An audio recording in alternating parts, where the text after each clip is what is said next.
İndi Məhərrəm ayının 10 günü bitir. Sabah Aşuradır inşallah. Kim deyir bir damcı İmam Hüseynə göz yaşı axıtdı, vəcəbət ləhul cənnə. Cənnət ona vacibdir.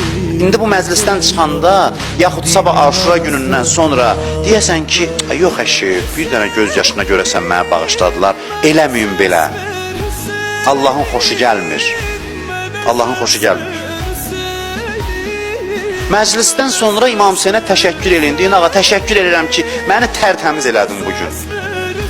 Allah bilirsiniz nə deyir? Deyir, kim mənim barədə nə gümanda olsa onu doğruldacam. Sən desin, yox əşi, Allah məni bağışladı. Deyir, Allah deyir, axı, bu mənə gümandadır, mən barədə bu zəndədir. Olmaz doğrultmayın. Bəzi duan qəbul olmaya bilər, amma bu mütləq qəbuldur. Buna şübhəz olmasın. Kim desə ki, mən rəhmətinə ümidvaram, düzdür mən günahkaram, amma bağışladı bu gecə. Aşura gecəsində Allah deyər, yaxşı deyil, axı bu deyir dili ilə ki, Allah məni bağışladı, mən bunu bağışlamayım. Bu mənim Allahlığıma yaraşmır. Mənim Allahlığımla bir araya sığmaz.